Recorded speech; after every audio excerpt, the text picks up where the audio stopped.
Good morning मेरे प्यारे बच्चों। मैं आशा करता हूं कि आप अच्छे होंगे, मस्त होंगे और पढ़ाई में व्यस्त होंगे। चलिए, आज क्लास 9 का फिजिक्स हम लोग पढ़ते हैं और ये क्लास 9 का लास्ट टॉपिक होगा। एक दो क्वेश्चन आंखिक प्रश्न पढ़ाया जाएगा, उसके बाद ये चैप्टर समाप्त कर दिया जाएगा। हम गति के समीकरण पढ़ा रहे थे। क्या पढ़ा रहे थे बाबू? गति के समीकरण। तो गति के दो समीकरण हम सिद्ध करवा दिए। कौ गो समीकरण? दो गो। पहला और दूसरा करा चुके। आज कौन सा समीकरण है? तीसरा। आज तीसरा समीकरण, आज तीसरा को सिद्ध करने जा रहे हैं। तीनों समीकरणों में से सबसे ज्यादा वीवीआई होता है, यानी महत्वपूर्ण क्वेश्चन होता है समीकरण 2।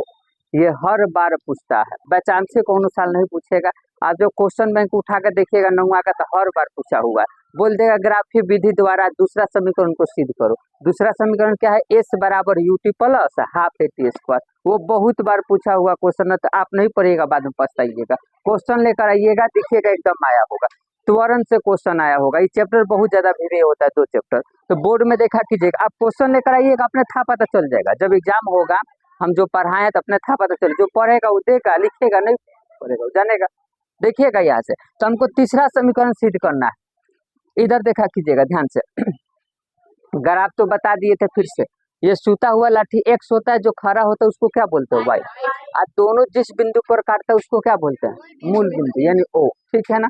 ध्यान से सुनिएगा। तो अब एक बात बताना, ओ से ये शुरुआती जो ए तक गया, इसको कौन वेग बोलेंगे? प्रारंभिक। और ओ से जब ई तक जाएगा उसको कौन वेग बोलेंगे? अंतिम।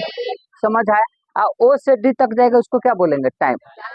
एक बात बताना, इस समलंब चतुर्भुज का ही साइन होता है, हमने निकाला था, बोर्ड में देखा करे। ऐसे जो होता है इसको हम क्या बोलते हैं? समलंब चतुर्भुज। कौन चतुर्भुज कहते हैं? चतुर्भुज का मतलब चार भुजा। चतुर्भुज का मतलब, इसमें देखोगे 1 2 3 और 4, इसमें 4 भुजा है कि नहीं? तो चतुर्भुज का मतलब क्या भुजा? 4 भुजा। आप मिटा कर देखिएगा, देखो तो ये चतुर्भुज जैसा दिखाई दे रहा है। देखिए चतुर्भुज जैसा दिखाई दे रहा है। कहिएगा सर नहीं दिखाई दे रहा है। देखना ऐसे करके, छोटा सा है, ये ऐसे और ये ऐसे। बोलो, दिखाई दिया? सेम चतुर्भुजवा है कि ना? इसको सीधा करोगे तो ऐसे ही ना दिखाई देगा। और नाम है क्या इस चतुर्भुज का? ओ है, ए है, बी है और का है? डी। सी के ना? सी तो बिचवा में है पगली। ओ ए बी डी। बोलो, है कि ना है? तो इसी चतुर्भुज का, इस चतुर्भुज का द्वितीय समीकरण में भी हम क्षेत्रफल निकाले थे, लेकिन वो कैसे निकाले थे बाबू? ये चतुर्भुज दो गो चीज से बना था, एगो आयत और एगो त्रिभुज। इन दोनों को जोड़ दिया था तो क्षेत्रफल निकल गया था। अभी भी हम समलंब चतुर्भुज का ही क्षेत्रफल निकालेंगे, लेकिन अभी दोनों को जोड़ के नहीं, फॉर्मूला से। समलंब चतुर्भुज का क्षेत्रफल का फॉर्मूला भी होता है। समझ में आ रहा है? आप मेंसुरेशन में पढ़िएगा। हम तभी क्या किए थे बाबू? आयत और त्रिभुज को क्या कर दिए थे? ये आयत वाला भाग है और एक और वाला भाग है त्रिभुज वाला, दोनों को क्या कर दिए थे? जोड़ दिए थे। लेकिन इस टाइम नहीं जोड़ेंगे, हम डायरेक्ट क्या लगाएंगे? फॉर्मूला। और आपको मालूम है कि जो क्षेत्रफल होता है किसका मान देता है? विस्थापन का। तो सेम वही चीज वहां करेंगे, लेकिन तभी दोनों को जोड़ के निकाले थे क्षेत्रफल, अभी डायरेक्ट किससे निकालेंगे? फॉर्मूला से। कई बातें समझ आ रहा है? देखिएगा, तो समलंब चतुर्भुज देखा था, समलंब चतुर्भुज O A B D, O A B D का क्षेत्रफल चित्र में दिखाई दे रहा है कि नहीं दिखाई? मिटा दीजिएगा तो आराम से पूरा चतुर्भुज दिखेगा। देखा दे, ओ ए बी डी का क्षेत्रफल। इसको चलो मिटाइए देते हैं, तभी इसलिए क्योंकि इसको आयत और त्रिभुज से बना था, दोनों को जोड़े थे। अभी फॉर्मूला का यूज करेंगे, बोर्ड में देखा कीजिएगा। तो समलंब चतुर्भुज ओ ए बी डी का क्षेत्रफल, अब इसका फॉर्मूला क्या होता है? फॉर्मूला देखिएगा, डायरेक्ट फॉर्मूला से बना रहा है। 1/2 समानांतर भुजाओं का योग, 1/2 गुना समानांतर भुजाओं का गुना उनके बीच की दूरी। अब समानांतर भुजा किसे कहते हैं? जो एक दूसरे को कभी ना काटे, उसको क्या बोलेंगे?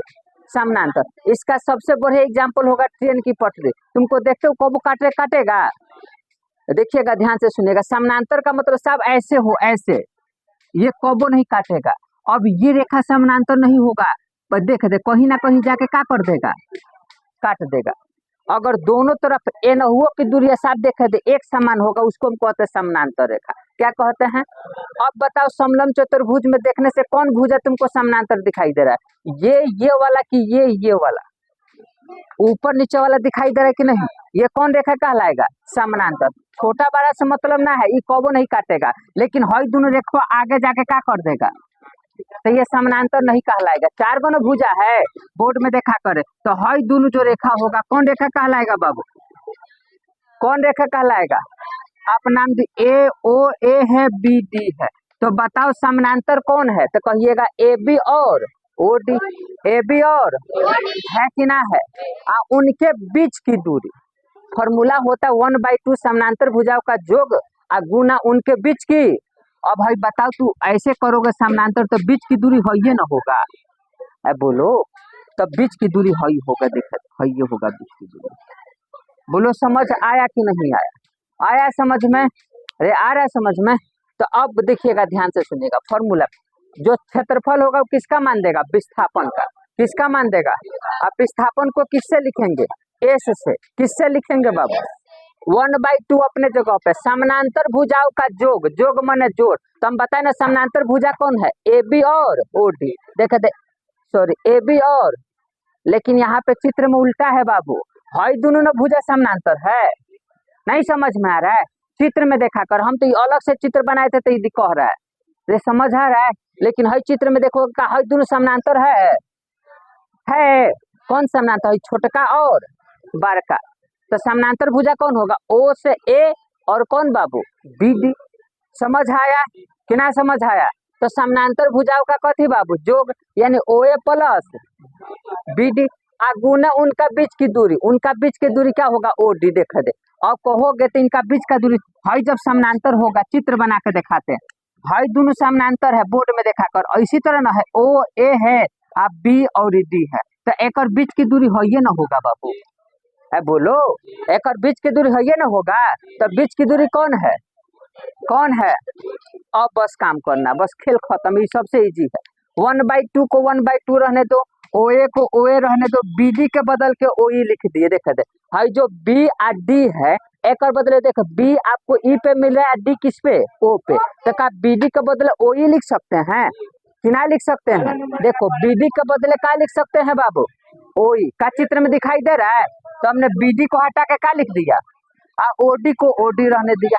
अब बस मान रख दो 1/2 तो 1/, आप बोले ओ ए के बदले क्या लिख सकते हैं? प्रारंभिक वेग। क्या लिख सकते हैं? ओ ए के बदले क्या लिख सकते हैं? प्रारंभिक। और ओ ई के बदले क्या लिख सकते हैं? अंतिम वेग भी।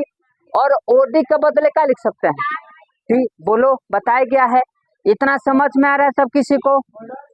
समझ आ रहा है कि नहीं? देखिएगा आप लोग नए हैं तो थोड़ा समझने में दिक्कत होगा, आ रहा है समझ ही नहीं आ रहा है? अब देखिएगा 1/2 को 1/2 रहने दिया अपने जगह पे, u को अपने जगह पे, v को और गुना t के बदले ये रख दिया। आप त्वरण पढ़े हुएगा बोर्ड में देखा कि a बराबर v minus you by T होता है a बराबर v माइनस यू बाई, तो t को इधर भेजोगे तो a कहाँ चल जाएगा? बटा में। तो t बराबर फॉर्मूला क्या हो गया? v माइनस यू बाई ए, तो हमने t के जगह पर हई रख दिया। देखा जाए v माइनस यू बटा ए केकर फॉर्मूला हो गया? टी का। नहीं समझ आ रहा? ए के बदले हई फॉर्मूला है, तो जब टी का फॉर्मूला निकालोगे तो टी है ना जाएगा, तो ए बाटा में नहीं चलाएगा, तो टी का क्या निकल जाएगा? फॉर्मूला। अब बाबू बोर्ड में देखा कर, आप एक और ही फॉर्मूला पढ़ हुईगा, फिर से हम पढ़ा देते हैं। ए माइनस देखिएगा इधर देखा कर, ए स्क्वायर माइनस बी स्क्वायर बराबर ए minus B into A plus, बोलो ये फॉर्मूला पढ़े हो? ए स्क्वायर माइनस बी स्क्वायर के बदले ए minus B into A plus, तो एक और बदले हई लिख सकते हैं, फॉर्मूला है। एक और बदले क्या लिख सकते हैं? ई लिख सकते हैं। तो सेम इधर देखा दे, अगर हम इसको ए मान ले, बोर्ड में देखा कर, ध्यान से सुनिएगा, हम इधर ध्यान से समझिएगा, ए को भी मान लेते हैं, बी को यू मान लेते हैं, समझ, फिर गुना, देख ए को क्या माने? भी ना, बी को क्या माने? तो देख तो फॉर्मूला नहीं बन गया A minus B I into A plus, formula क्या होगा? ए स्क्वायर यानी भी स्क्वायर, अब फॉर्मूला क्या होगा? बी स्क्वायर यानी भी square minus you square, formula पे बैठा है। तो देखा दे ध्यान से देख, 1/2 गुना आई ए प्लस बी गुना ए माइनस, दिखाई दिया? देखा दे ए प्लस बी गुना ए माइनस बी, फॉर्मूला देख, ए प्लस बी गुना ए माइनस यानी यू प्लस भी गुना भी माइनस यू, एक और बदले भी स्क्वायर माइनस यू स्क्वायर। समझ आया कि नहीं आया? और नीचे ए और नीचे 2 गुना होके क्या बन जाएगा? 2a। अब बोलो, नीचे का छिपल है, एक छिपल है, और भाई 2a जाकर तिरछा तिरछी गुना हो जाएगा केकरा से, a से। तो क्या बना लेगा 2a s, इधर हो जाएगा v square minus u square, और माइनस में u स्क्वायर है, इधर भेजेगा तो किसमें हो जाएगा, प्लस में। तो फॉर्मूला क्या होगा, v स्क्वायर बराबर u square plus 2a s। ये आपका इसी को क्या करना था, सिद्ध करना था। हम बताए कि किसी भी समीकरण का नाम लिखने के लिए पहला और लास्ट, तो पहला में वेग और लास्ट में विस्थापन, तो इस समीकरण को क्या कहेंगे, वेग विस्थापन समीकरण कहेंगे। का समझ आए कि एक बार और समझा दे, आया समझ में, बोलते जी कि एक बार और समझा दे, आया समझ में, सच में आया। चलिए स्क्रीनशॉट ले लीजिए बाबू। तो हम आशा करते हैं कि गति का समीकरण समझ में आया होगा। कुछ आंकिक प्रश्न दिए हुए, त्वरण पर आधारित आंकिक प्रश्न हम समझाए थे ना बाबू। आज औसत चाल पे और दूरी और विस्थापन पे समझा देते। इसमें से पूछता है आंकिक प्रश्न, आपका ऑब्जेक्टिव में भी डाल देगा, ध्यान से सुनिएगा, आंकिक प्रश्न आपका ऑब्जेक्टिव में भी डाल देगा 1 नंबर में। यानी तय है बाबू, या तो दूरी और विस्थापन पे आंकिक प्रश्न पूछेगा यानी मैथ वाला, या त्वरण पे पूछेगा, या तो औसत चाल पे पूछेगा। तो हम त्वरण वाला बता दिए हैं, आज हम विस्थापन वाला बता देते हैं, और कौन बता देते हैं, औसत चाल वाला। क्वेश्चन ऐसे नहीं पूछेगा, सजा के पूछेगा, लाइन लिख के पूछेगा, लेकिन हम लाइन नहीं लिखे, जैसे लिखा है ना शब्द, इस तरह से शब्द लिख के पूछेगा। अब शब्द कैसे पूछेगा मान लेते, देखिएगा इसी को शब्द कैसे बनाएगा, बोर्ड में देखा करे, ध्यान से सुनेगा। कहेगा कि माना कि पी क्यू आर एक त्रिभुज है, चाहे पी क्यू आर एक वर्ग है, चाहे पी क्यू चाहे एक वृत्त है, जो भी, तो पी क्यू आर एक क्या है बाबू, त्रिभुज है, जिसमें कोई नाम दे देगा, मोहन सोहन जो भी दे दे, लाइन उसको क्वेश्चन बनाना है, उसको क्या बनाना है, क्वेश्चन। ध्यान से सुनिएगा, माना कि पी क्यू आर एक क्या है, एगो त्रिभुज है, यानी त्रिभुजाकार रास्ता है, उसमें मोहन त्रिभुजाकार रास्ता से मोहन पी बिंदु से चलना शुरू करता है और क्यू बिंदु तक पहुंचता है, फिर पी तक पहुंच जाता है, यानी पी से आर जाता है, आर से क्यू जाता है, क्यू से कहाँ जाता है, ये क्वेश्चन ऐसे दे देगा। तो बोलेगा दूरी निकाले, पी से क्यू के बीच की दूरी निकाले, या पी से पी के बीच की दूरी निकाले, या पी से आर के बीच की दूरी निकाले। अब बोल देगा या पी से क्यू के बीच की दूरी विस्थापन निकाले, या पी से आर के बीच की दूरी विस्थापन निकाले, या पी से पी के बीच की विस्थापन निकाले। ऐसे क्वेश्चन पूछ देगा। यानी अब एक बात बताओ, दूरी क्या है, हम पढ़ाए थे दूरी और विस्थापन का कंसेप्ट में जाओ। तो दूरी हम पढ़ाए थे रास्ता की पूरी लंबाई, क्या कहलाता है, अब विस्थापन क्या कहलाता है, न्यूनतम दूरी क्या कहलाता है, विस्थापन।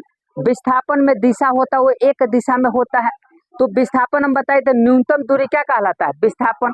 आप पथ की पूरी लंबाई क्या कहलाएगा, दूरी। अब एक बात बताओ, तुमसे पूछ देगा, देख डिस्टेंस बिटवीन पूछ दिया, पी और क्यू के बीच की दूरी, केकर बीच की दूरी पूछा, कहाँ से चलना शुरू किया, तो पहले पी से आर गया और आर से क्यू गया, क्योंकि पी और क्यू के बीच में पहले पी से चलना शुरू कर रहा है, ऐसे बाबू पी से चलना शुरू कर रहा है, पी से आर गया, आर से कहाँ गया, क्यू, और फिर क्यू से कहाँ जा रहा है। तो बताओ पी और क्यू के बीच की दूरी पूछा है बाबू, तो तुम बताओ पहले पी से आर आया, आर से क्यू आया, तो 6 व 6 कितना हो गया, तो 12 मीटर ये दूरी हो गया। दूरी मतलब तू जितना चला वो दूरी कहलाएगा, जितना चला वो क्या कहलाएगा, समझ आ रहा क्वेश्चन। लेकिन डिस्प्लेसमेंट पूछते, क्वेश्चनवा सेम है, यहाँ पे P और Q के बीच की दूरी पूछा, लेकिन यहाँ पे P से Q के बीच की क्या पूछा, विस्थापन। तो विस्थापन क्या है, न्यूनतम दूरी। विस्थापन क्या है, जिसे हम पढ़ाए, आपको इस क्लास से उस क्लास में जाना है, तो इस क्लास से उस क्लास में जाने के लिए 2 रास्ता है, या तो आप ऐसे घूम के जाइए, तो आप घूमे तो ये क्या कहलाएगा बाबू, दूरी। अब विस्थापन क्या कहलाएगा, टाटी तुर के सीधे चलिए, टाटी तुर के, जैसे ओह पर आपको जाना है, तो ओह पर जाने का मतलब ऐसे घूम के शिफ्टी होते हुए ऐसे आओगे, तो ये आपका पूरा पथ की लंबाई क्या कहलाएगा। लेकिन हमको यहीं पे न जाना है भाई, तो हमको उतना चलने की जरूरत क्या है, सीधे टाटी फार आओ पर जो, ये आपका क्या कहलाएगा, विस्थापन। तो आपको पी से क्यू जाना है, तो पी से क्यू दूरी पूछेगा तो पूरा ऐसे जोड़ना पड़ेगा, लेकिन विस्थापन पूछेगा तो सीधा सीधे कौन है, ये ना है, तो 6 हो जाएगा। विस्थापन पूछेगा तो कितना हो जाएगा, बोलो समझ आया कि नहीं समझ आया। क्वेश्चन ऐसे नहीं पूछेगा, लेकिन सजा का क्वेश्चन पूछेगा, हम उसका एग्जाम्पल दिए, आ रहा है समझ में। फिर डिस्प्लेसमेंट P से P तक पूछ दे, डिस्प्लेसमेंट P से P तक पूछ दे, यानी आप P से चलना शुरू किए, फिर R पे पहुंचे, फिर Q पे पहुंचे और उसके बाद P पे पहुंचे, तो P और P के बीच का विस्थापन पूछा, बताओ कितना होगा? 0। सीधे सीधे बात, देख विस्थापन क्या कहलाता है। आप जहां से चलना शुरू किए फिर वहीं पे पहुंच गए तो विस्थापन क्या हो गया? 0। आपका कुछ नहीं होगा, तो P से P के बीच के विस्थापन क्या हो जाएगा? 0 मीटर। ये मेरी बात है, यानी जहां से आप चलना शुरू किए वहीं पे आप पहुंच गए, वो क्या कहलाएगा? 0, क्योंकि विस्थापन क्या कहता है, आपको जैसे वहां पे पहुंचना, तो इस जहां से शुरू किए वहां और जहां पे समाप्त किए ओकर न्यूनतम दूरी। तो बताओ P से शुरू किए आप P पर पहुंचे, ओकर न्यूनतम दूरी कितना होगा? 0 ना होगा। नहीं समझ आ रहा है? अरे आ रहा है समझ में? तो विस्थापन पूछेगा P से P के बीच की दूरी, तो 0 हो जाएगा। क्या हो जाएगा? 0। बोलो क्लियर है कि नहीं क्लियर है? और दूरी पूछ दे P से P तक, तो बताओ 6 6 12 6 त्रिका 18 मीटर। दूरी पूछ देगा तो पूरा जोड़ना पड़ेगा, लेकिन विस्थापन बोल देगा तो जोड़ने की जरूरत। बोलो समझ आया? क्वेश्चन आया समझ में? अब औसत चाल पे क्वेश्चन क्या पूछता है देखिएगा, पहले फॉर्मूला जान लो। हम औसत चाल बराबर होता है दूरी बटा समय, लेकिन औसत चाल पूछेगा, हम चाल का प्रकार भी बताए थे। तो चाल बराबर होता है दूरी बटा समय, बोर्ड में देखा कर, लेकिन औसत चाल बराबर कुल दूरी बटा कुल समय। ये मानो मैथे पढ़ रहे हैं, फिजिक्स बाबू इतना मैथ है कि आप नहीं समझ पाओगे। हम जब पढ़ाना शुरू करेंगे ना, पढ़ाना मार तो करा करे, पढ़ाना शुरू करेंगे तो आपको समझ में नहीं आएगा। ये हकीकत बहुत ज्यादा मैथ है, फिजिक्स मैथ होता है। तो औसत चाल बराबर कुल दूरी बटा क्या होता है? कुल दूरी बटा क्या होता है? तो अब देख इसमें दूरी कौन दी है, इधर देख, एक वस्तु 36 मीटर, तो 36 मीटर क्या है दूरी, कितना सेकंड में तय करती है? तो 6 सेकंड क्या है समय, दूरी 36 दे दिया, समय कितना दे दिया? तथा पुनः 36 मीटर की दूरी, यानी एगो दूरी एगो दूरी, एगो 36 मीटर दिया फिर 36 मीटर, तो कुल दूरी कितना हो गया? बोलो समझ आया? एगो 36 को तय करने में 6 सेकंड लगा, और एगो 36 को तय करने में, तो बता कुल टाइम यानी कुल समय कितना हो जाएगा? 10 सेकेंड। 6 4 10। आपका औसत चाल निकालना, देखो वस्तु का क्या ज्ञात करे, तो औसत चाल बराबर क्या होता है? कुल दूरी बटा कुल दूरी कितना है? 72 मीटर, और कुल समय क्या है? 10 सेकेंड। भाग लगाओगे तो 7.2 मीटर पर सेकेंड, ये आपका क्या हो जाएगा? औसत चाल। क्या बना दोगे इस टाइप का क्वेश्चन? अब यही क्वेश्चन कोई देखिए एक मीटर में लिए हैं, ध्यान से सुनिएगा, हम मीटर में लिए। ये क्वेश्चनों को अगर हार्ड करना हो तो कैसे कर देगा, जैसे अब 36 मीटर को किलोमीटर में दे देगा, 36 किलोमीटर, और 36 किलोमीटर किलोमीटर में लेगा तो टाइम के किस में लेगा? घंटा में। चाल कैसे मात्र की भी तो होता है, नहीं समझ आया? तो बताओ 36 किलोमीटर को तय करने में क घंटा? 6 घंटा। फिर 36 किलोमीटर को तय करने में क घंटा? 4 घंटा। आंसर क्या हो जाएगा? 72 बटा तो 10 होगा, लेकिन अभी आंसर किस में आएगा? किलोमीटर प्रति घंटा में। ऐसे भी क्वेश्चन पूछ देगा। समझ आया कि नहीं आया? आया समझ में? अब ओकर दिमाग घूमेगा, तो अगर इसको किलोमीटर में दे के एकरा का सेकेंड में दे दे 6 सेकेंड, तो ऐसे नहीं होगा। अब इसको बाबू किलोमीटर में दिया, इस सेकेंड में दिया, तो इस सेकेंड को किस में बदलना पड़ेगा? घंटा में। एगो में। समझ आ रहा है? क्योंकि किलोमीटर के साथ क्या हो सकता है? घंटा। अब मीटर के साथ क्या हो सकता है? सेकेंड। बोलो समझ आ रहा है? तो ऐसे आपका क्या पूछेगा? क्वेश्चन पूछेगा। तो हम आशा करते हैं कि आप लोग को मेरा पढ़ाई समझ में आया होगा। यदि समझ में आया होगा तो लाइक करें, कमेंट करें, सब्सक्राइब करें। जय हिंद, जय भारत। और ये चैप्टर क्या होता है बाबू आपका? ये चैप्टर क्या होता है? समाप्त होता है। ठीक है, जय हिंद।